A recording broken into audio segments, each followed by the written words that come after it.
Hello बच्चों, good morning. आज की तारीख है 13 मार्च 2025। आज के करंट अफेयर क्वेश्चन और ललन टॉप प्रश्नों में आप सभी का स्वागत है।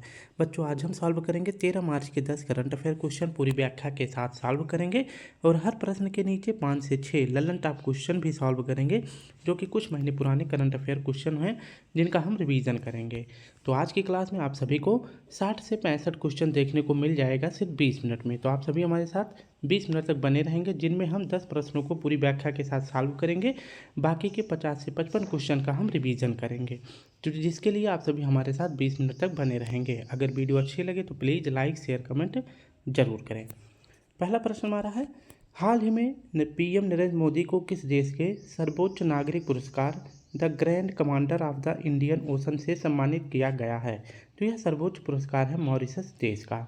ऑप्शन बी हमारा सही हो जाएगा। इसकी अगर व्याख्या देखें तो the grand commander of the Indian ocean, यह पुरस्कार है मॉरिशस देश का। अभी हाल ही में जो है यह पुरस्कार किसको दिया गया है? तो पीएम मोदी जी को दिया गया है। क्यों दिया गया है? क्योंकि 12 मार्च 1968 को मॉरिशस देश आज़ाद हुआ था ब्रिटेन से। ठीक है, तो ब्रिटेन का कौन सा देश गुलाम था? तो मॉरिशस भी ब्रिटेन का गुलाम था और यह 12 मार्च 1968 को आज़ाद हो गया था। इसलिए 12 मार्च को हर साल राष्ट्रीय दिवस मनाता है मॉरिशस। और इस बार 2025 में मुख्य अतिथि किसको बनाया गया था? तो पीएम नरेंद्र मोदी जी को बनाया गया था। और मॉरिशस देश के पीएम का नाम है नवीन चंद्र राम गुलाम, और इन्होंने ही पीएम मोदी जी को सर्वोच्च नागरिक सम्मान से सम्मानित किया है। ठीक है, अब पूछे कि भारत की तरफ से कौन से जहाज ने इस समारोह में भाग लिया था? तो आईएनएस इम्फाल ने इसमें भाग लिया था।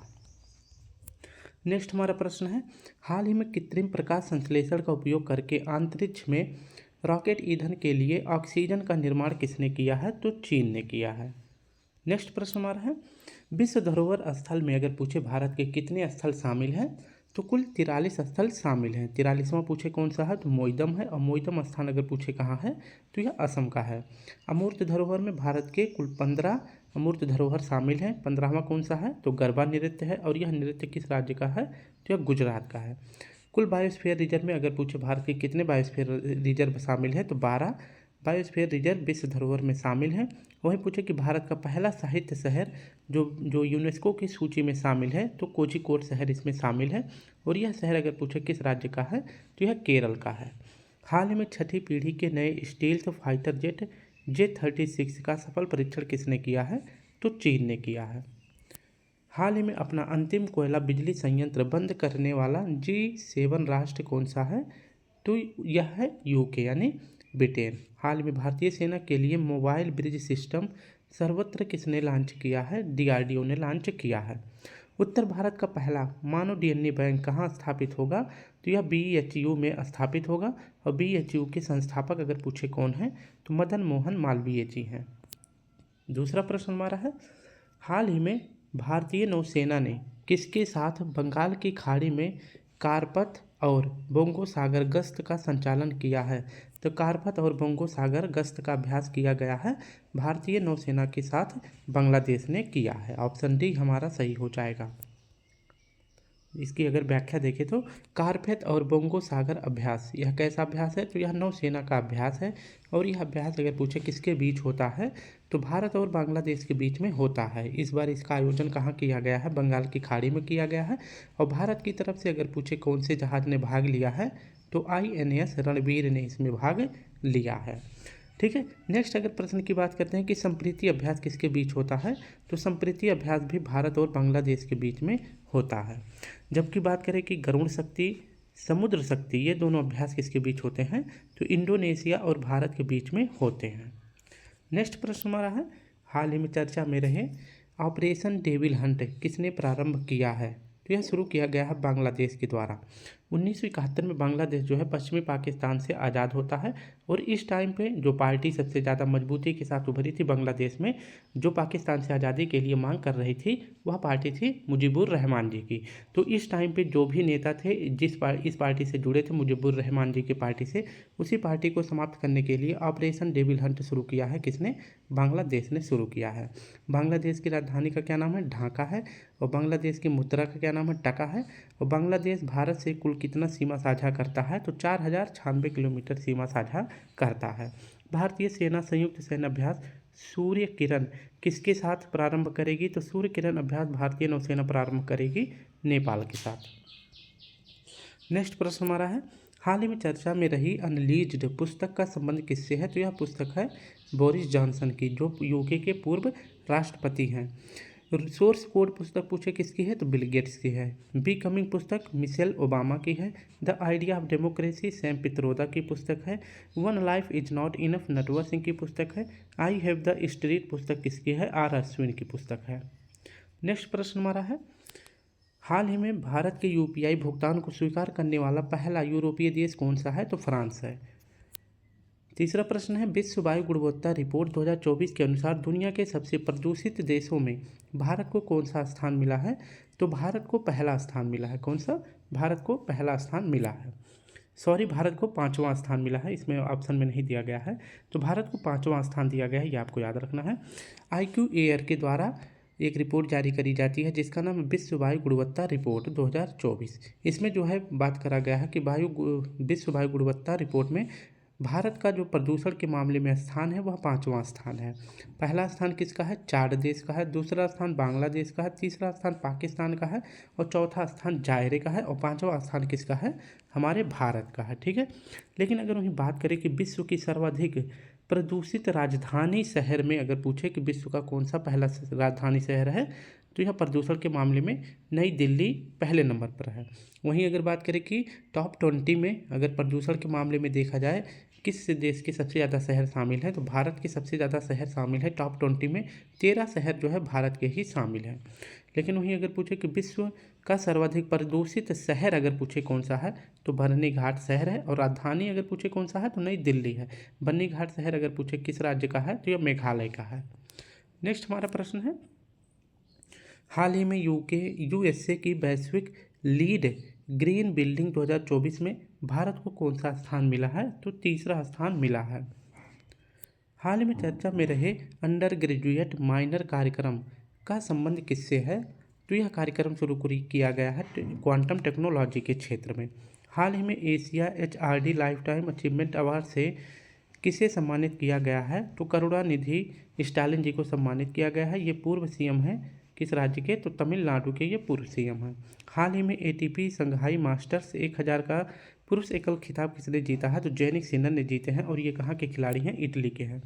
हाल ही में नाटो वर्ष 2025 में अपना उत्तरी भूमि कमान कहाँ स्थापित करेगा? तो फिनलैंड में करेगा और झीलों के देश के नाम से फिनलैंड जाना जाता है और फिनलैंड की मुद्रा का नाम है क्रोन। चौथा प्रश्न हमारा है, हाल ही में ज्ञान भारतम मिशन का शुभारंभ किसने किया है? तो यह मिशन शुरू किया गया है संस्कृति मंत्रालय के द्वारा। ऑप्शन बी हमारा सही हो जाएगा।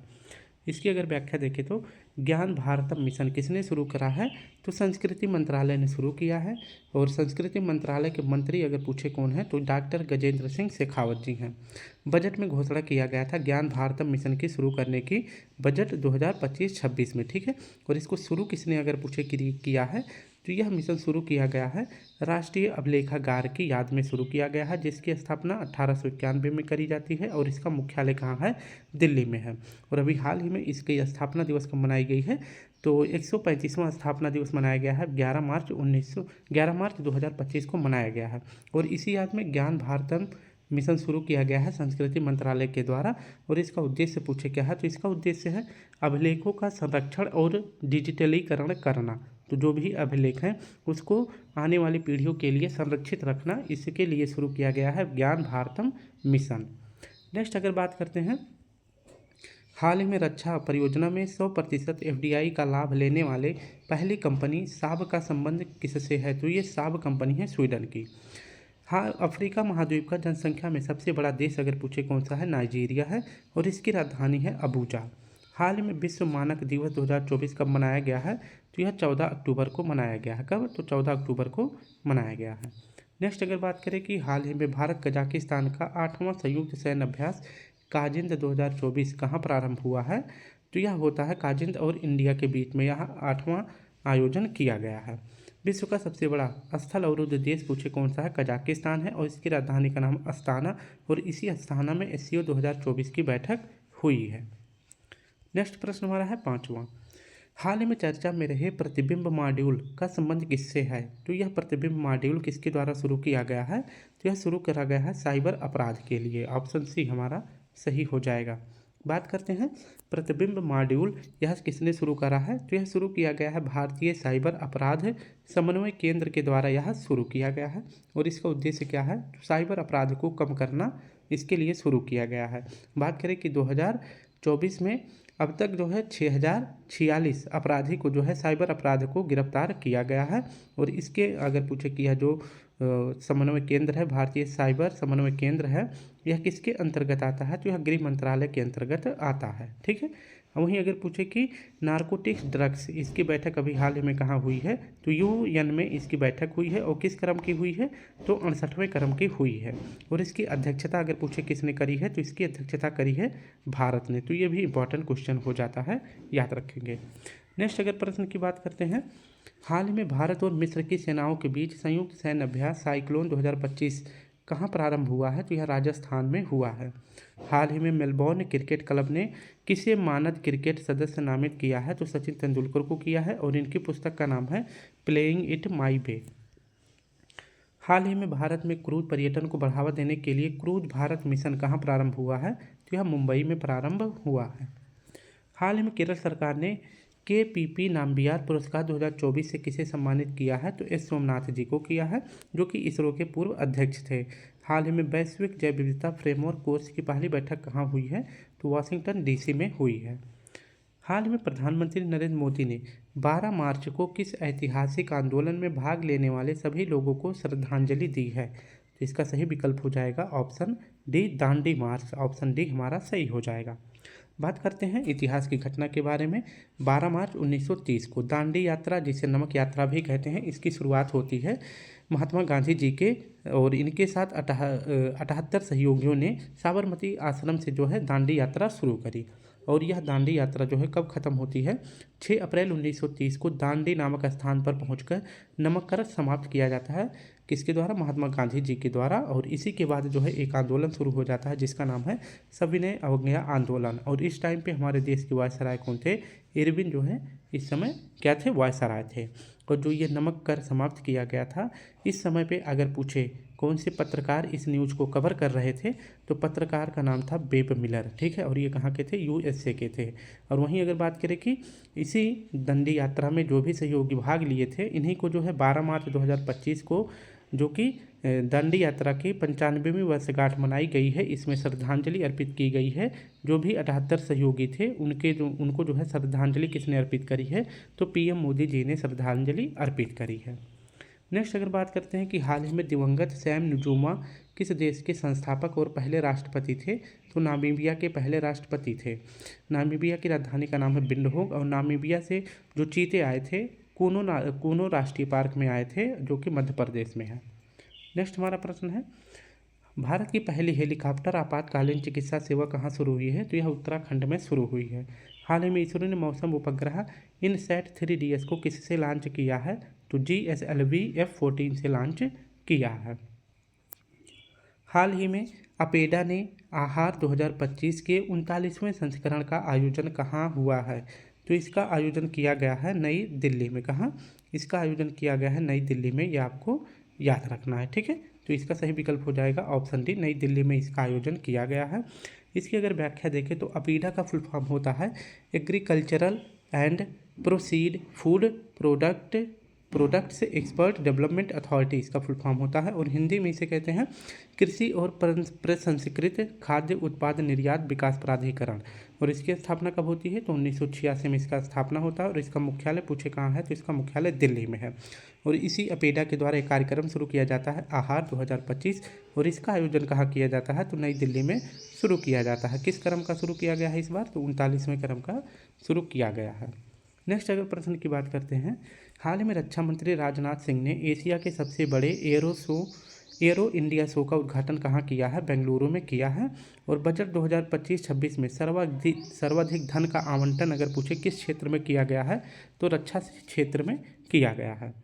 हाल ही में प्रवासी प्रजाति संरक्षण सम्मेलन कहाँ आयोजित हुआ है, जिसे COP14 कहते हैं? इसका आयोजन किया गया है उज्बेकिस्तान में।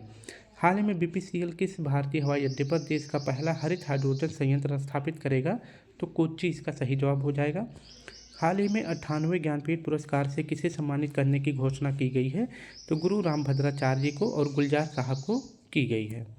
हाल ही में आईफा अवार्ड 2025 में सर्वश्रेष्ठ फिल्म का पुरस्कार किसे मिला है? तो लापता लेडीज को मिला है। ऑप्शन सी हमारा सही हो जाएगा। बात करते हैं आईफा अवार्ड 2025। यह फिल्म इंडस्ट्री का अवार्ड है और इस बार 25वें क्रम का आयोजन कहाँ किया गया है? तो जयपुर राजस्थान में किया गया है। इसका फुल फॉर्म क्या है? तो इंटरनेशनल इंडियन फिल्म अकादमी अवार्ड इसका फुल फॉर्म है। और इसके द्वारा अगर पूछे कि बेस्ट फिल्म का अवार्ड किसको दिया गया है? लापता लेडीज को दिया गया है। और बेस्ट निर्देशक का पुरस्कार किसे मिला है? किरण राव को मिला है। और इन्होंने लापता लेडीज का मतलब इन्हीं की यह मूवी है। बेस्ट एक्टर का अवार्ड किसे मिला है? कार्तिक आर्यन को मिला है। किस मूवी के लिए? भूल भुलैया 3 के लिए। और बेस्ट एक्ट्रेस का अवार्ड मिला है नितांशी गौतम को मिला है और लापता लेडीज के लिए मिला है। लाइफ टाइम अचीवमेंट अवार्ड किसको मिला है? तो राकेश रोशन को मिला है, जो कि ऋतिक रोशन के पिताजी हैं। नेक्स्ट प्रश्न की बात करते हैं।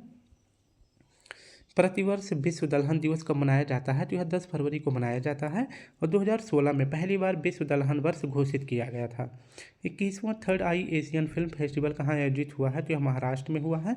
और इसमें अगर पूछे फोकस देश किसको बनाया गया है? तो दक्षिण कोरिया को बनाया गया है। हाल ही में सेना प्रमुख ने बहुलक्ष्य विस्फोट उपकरण अग्निअस्त्र कहाँ लॉन्च किया है? तो यह गंगटोक सिक्किम में लॉन्च किया है।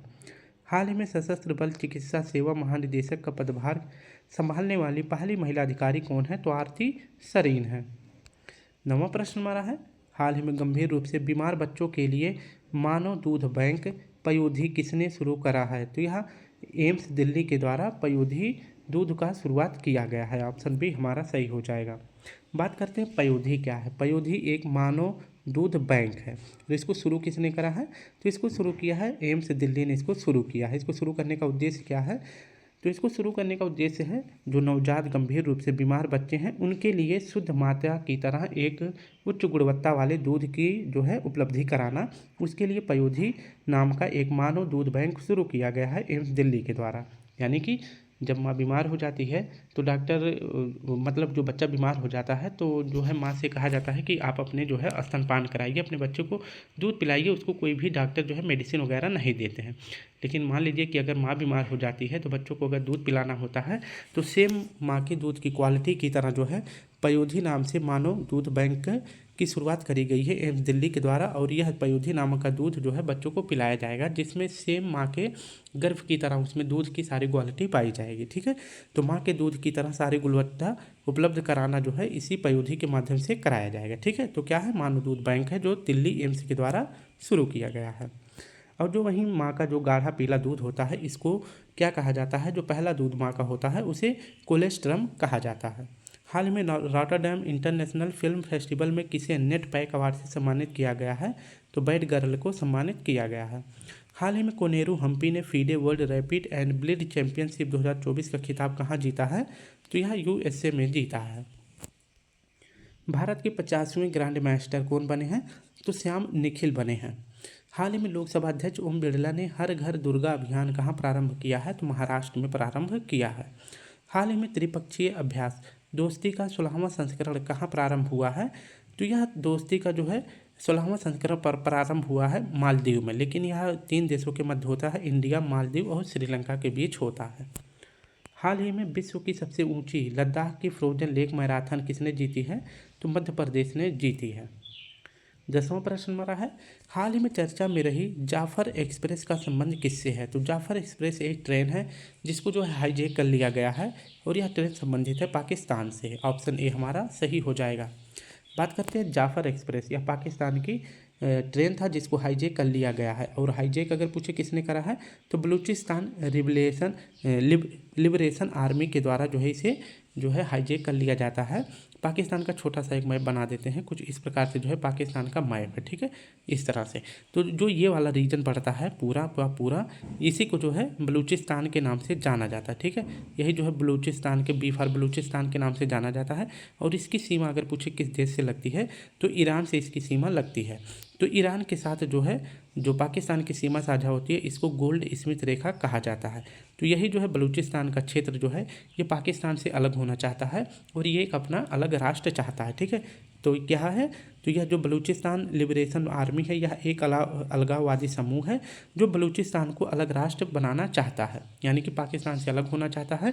और इसके पीछे जो चाइना पाकिस्तान इकोनॉमिक कॉरिडोर आया है यह इसका भी विरोध करता है, यानी कि जब बलूचिस्तान में पाकिस्तान या फिर चीन की सेना पहुंचती है तो उसको जो है यहाँ की आर्मी उसको जो है मार देती है। ठीक है, तो यहाँ इसके लिए भी विरोध किया जाता है। तो इसी विरोध को जताने के लिए पाकिस्तान की जफर एक्सप्रेस ट्रेन थी जिसको जो है हाईजैक कर लिया जाता है बलूचिस्तान लिबरेशन आर्मी के द्वारा। ठीक है, तो यह सरकार और चीन दोनों का विरोध करता है, यानी पाकिस्तान सरकार और चीन का भी विरोध करता है। नेक्स्ट अगर बात करते हैं, हाल ही में वनडे इतिहास में दूसरे सबसे ज़्यादा छक्के लगाने की उपलब्धि हासिल करने वाले खिलाड़ी कौन है, तो रोहित शर्मा है। और पहले कौन बने हैं, अभी यह बने हैं शाहिद अफरीदी जो कि पाकिस्तान के हैं। इन्होंने टोटल 351 छक्के लगा चुके हैं और रोहित शर्मा 340 के आसपास पहुंच चुके हैं। ठीक है, हाल ही में रथ सप्तमी को राज्य उत्सव किसने घोषित करा है, तो आंध्र प्रदेश ने किया है। हाल ही में आयुष चिकित्सा मूल यात्रा शिखर सम्मेलन 2024 कहाँ आयोजित हुआ है, तो यह मुंबई में आयोजित हुआ है। हाल ही में देश के लोकपाल पद पर किसकी नियुक्ति करी गई है, अजय माणिक राव जी की नियुक्ति करी गई है।